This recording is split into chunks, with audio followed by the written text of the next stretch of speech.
सभी को good morning. और आज निधि कोचिंग सेंटर में पुनः आज आपका स्वागत है।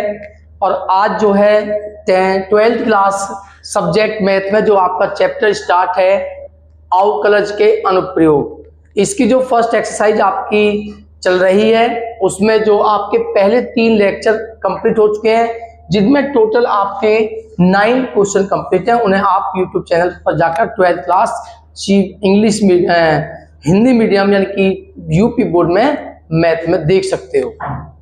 आज हम जो इसके जो नेक्स्ट क्वेश्चन है उन्हें करते हैं। वीडियो चालू करने से पहले ज्यादा ऐसा शेयर करें, लाइक करें, कमेंट करें, वीडियो को चैनल को सब्सक्राइब करें, ठीक है। और मैं बताया कि ज्यादा से ज्यादा आपको इन पर मेहनत करनी है क्वेश्चनों पर। अगर आपके कोई क्वेश्चन नहीं आता है तो आप उसे पूछ सकते हो, कमेंट बॉक्स में उसे डाल सकते हो, लेकिन ज्यादा से ज्यादा वीडियो को शेयर करें। तो देखते हैं क्वेश्चन नंबर 10 आपको दिया हुआ है। एक 5 मीटर लंबी सीढ़ी है। क्वेश्चन थोड़ा ध्यान से देखना है। एक 5 मीटर लंबी सीढ़ी है, दीवार के सहारे झुकी है। तो मान लेते हैं ये आपके पास दीवार है, ये ए भी एक दीवार है और ये आपकी क्षैतिज है यानी कि जमीन। तो यहां पर एक सीढ़ी लगी हुई है, ये सीढ़ी है आपकी, और ये सीढ़ी जो है इस दीवार के सहारे खड़ी हुई है। और इस सीढ़ी की आपको लंबाई दी हुई है, इस सीढ़ी की लंबाई है आपके पास 5 मीटर। और आप जानते हो क्षैतिज और दीवार के बीच 90 अंश का कोण होता है, तो ये आपका बनता है समकोण त्रिभुज, क्योंकि 90 डिग्री है। मान लेते हैं ये आपकी x है और इसे मान लेते हैं हम क्या, ये आपकी है y। ये हमने मान लेते हैं ये x और y है। तो आपने क्वेश्चन में देखते हो कि सीढ़ी के नीचे के सिरे को जमीन के अनुदिश दीवार से दूर 2 सेंटीमीटर प्रति सेकंड की दर से खींचा जाता है। यानी कि इस सिरे को दीवार से दूर पीछे की ओर खींचोगे आप, तो आप क्या देखोगे, ये सिरा इधर आओगे तो ये दूरी बढ़ेगी, यानी कि इसमें तो इंक्रीज हुआ है, ये तो बढ़ी है आपकी। तो ये सिरा कहाँ आएगा, नीचे। तो ये जो दीवार में ऊंचाई है ये घटेगी। क्लियर। तो ये बढ़ती है और ये घटती है। तो दीवार को सीढ़ी को दीवार से दूर इस दर से खींचा गया है, यानी कि ये x के सापेक्ष हुआ। किसके सापेक्ष हुई है, x के सापेक्ष, सेंटीमीटर पर सेकंड। तो आपको दिए dx अपॉन dt की जो वैल्यू है वो आपके पास क्या है, 2 सेंटीमीटर पर सेकंड है। इस दर से इसको खींचा गया है।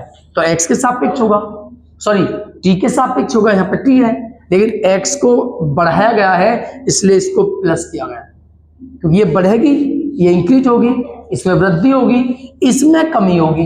तो बोलिए जब ये इधर होगी तो इसकी जो दीवार की ऊंचाई है वो आपकी डिक्रीज होगी, वो कम होगी। यानी कि इसमें क्या लिखोगे, इसको dy अपॉन dt इक्वल ये लिखा जाएगा। तो क्या कहता क्वेश्चन में, तो दीवार पर इसकी ऊंचाई किस दर से घट रही है ये निकालना है आपको। जो ऊंचाई है y वो किस दर से घटेगी ये आपको निकालना है, ठीक है। जबकि सीढ़ी के नीचे का सिरा दीवार से 4 मीटर की दूरी पे है।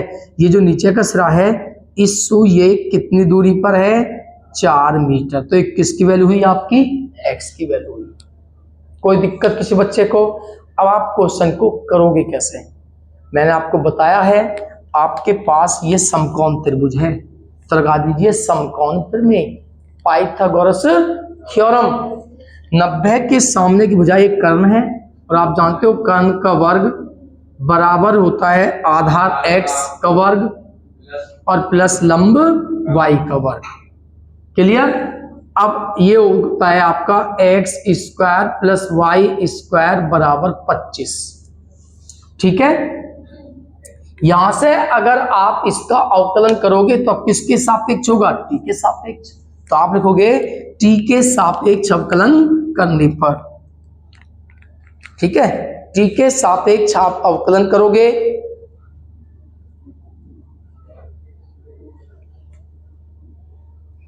तो लिखोगे t के सापेक्ष अवकलन करने पर, t के सापेक्ष अवकलन करने पर, तो यहां पर आप t के सापेक्ष अवकलन करोगे तो आप लिखोगे d upon D T X square plus d upon D T Y square और d अपॉन डी टी 25।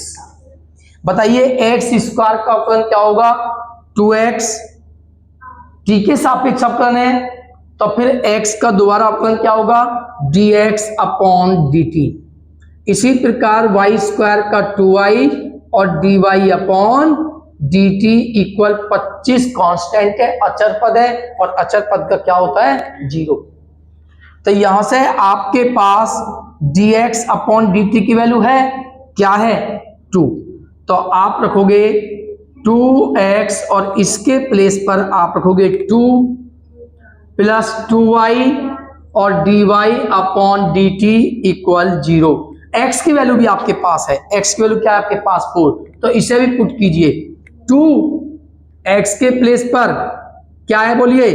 4 और इंटू dx अपॉन dt की वैल्यू आपके पास है 2 प्लस ये, तो 4 दूनी 8 दूनी 16 plus 2y dy upon dt equal 0। ये प्लस के राइट मार्क हो जाएंगे minus 2y dy upon dt minus 16 और ये अपॉन में आएगा तो dy अपॉन dt बराबर 16/2y।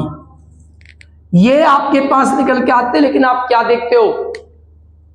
इसे निकालने के लिए आपके पास वैल्यू होनी चाहिए किसकी? y की।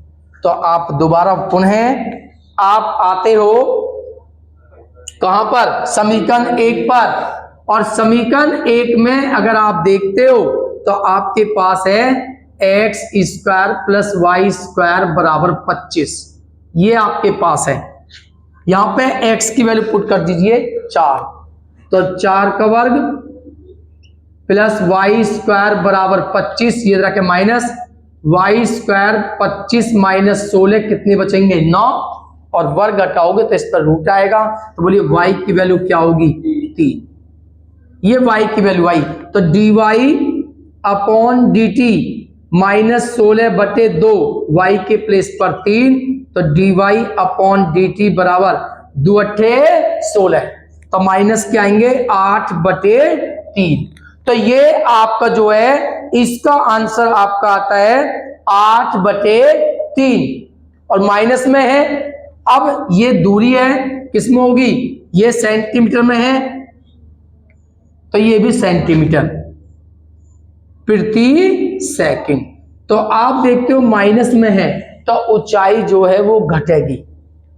ऊंचाई की दर क्या होगी? घटेगी, क्योंकि माइनस में है। और किस दर से घटेगी? 8/3। तो ये क्वेश्चन नंबर आपके 10 का क्या है? आंसर है। इसे नोट्स कीजिए।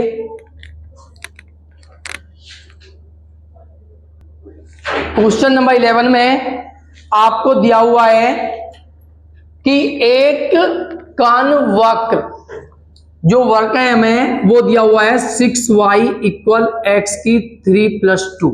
ये वक्र है आपका, के अनुगत गति कर रहा है। वक्र पर वो बिंदु ज्ञात करने हैं आपको। अब की बार क्या निकालने हैं? बिंदु। बिंदु होते हैं x, y।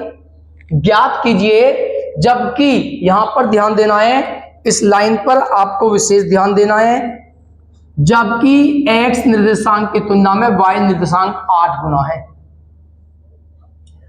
x निर्देशांक की तुलना में y निर्देशांक 8 गुना तीव्रता से बढ़ रहा है।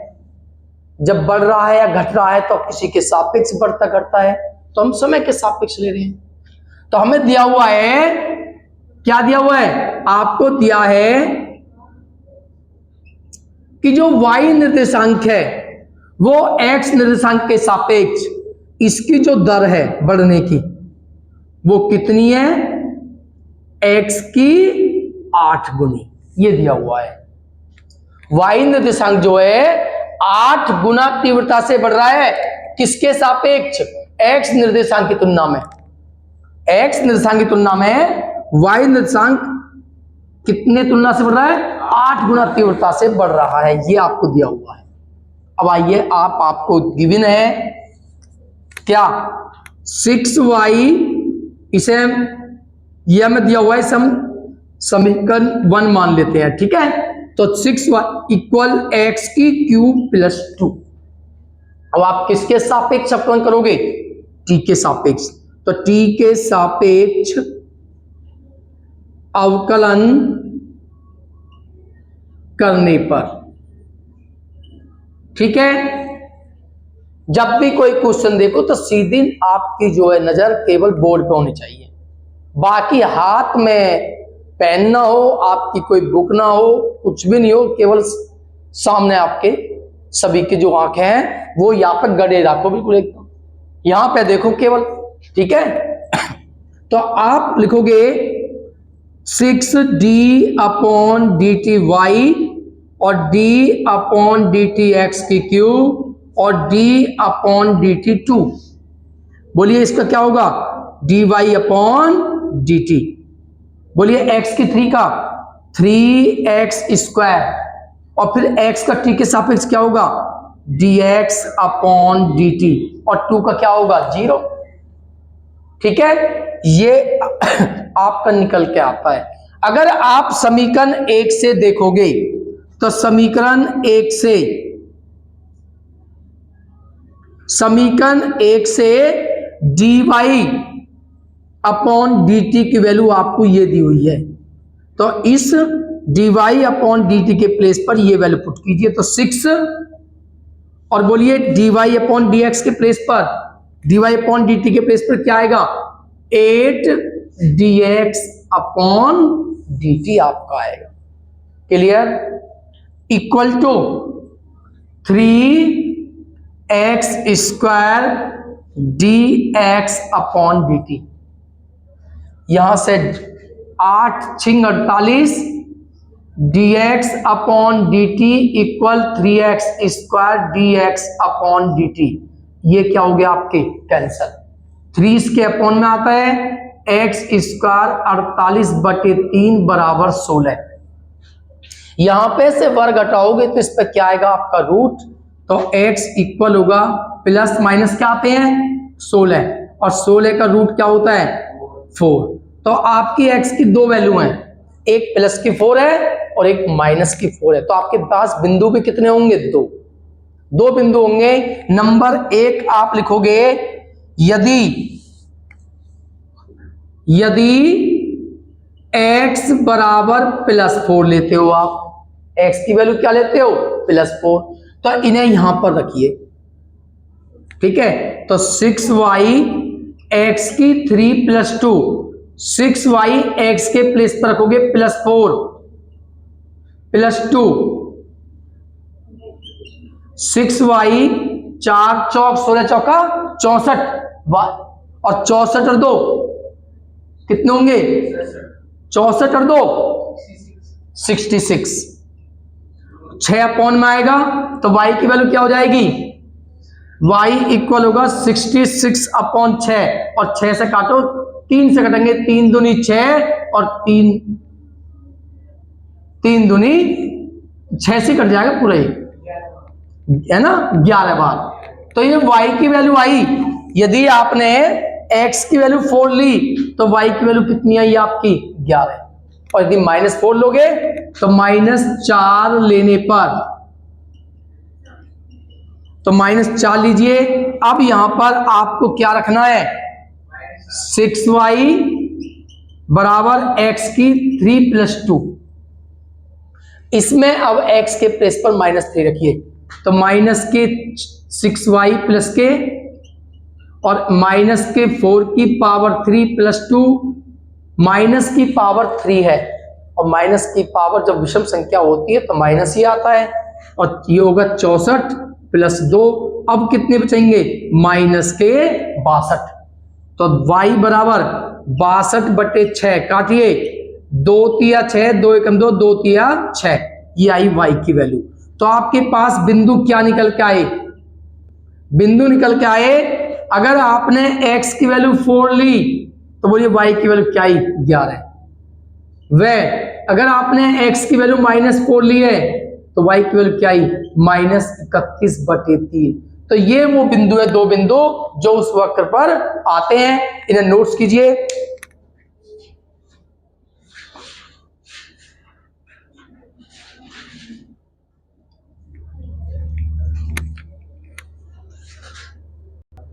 क्वेश्चन नंबर 12 में आपको दिया हुआ है, एक हवा के बुलबुले की त्रिज्या, एक हवा का बुलबुला किस रूप में होता है बोलिए, गोलाकार होता है। इसकी त्रिज्या मान लेते हैं कितनी, r इसकी त्रिज्या है, और इसकी त्रिज्या 1/2 सेंटीमीटर प्रति सेकंड यानी कि टाइम के सापेक्ष, समय के सापेक्ष बढ़ रही है।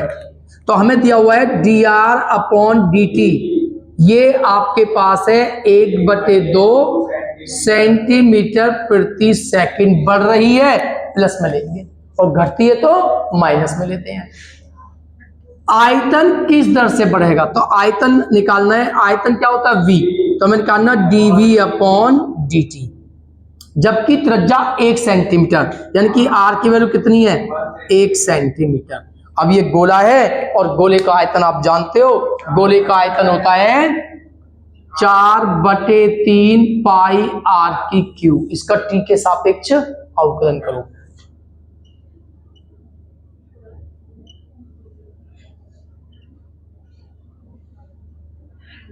t के सापेक्ष अवकलन करने पर, तो t के सापेक्ष क्या करना है, अवकलन करना है। तो आप लिखोगे d/dtv, 4/3 पाई तो कांस्टेंट है, ठीक है। तो क्या होगा, आप जो d/dt करोगे वो r³ का होगा, तो dv/dt आपको निकालना है 4/3 पाई, बोलो x के n का क्या होता है, n, r⁻⁻1। अब r का t के सापेक्ष क्या होगा, dr/dt, तो dv/dt 3 से 3 कैंसल, 4 पाई r² dr/dt, तो dv, अब इसमें आप वैल्यू पुट करोगे तो dv/dt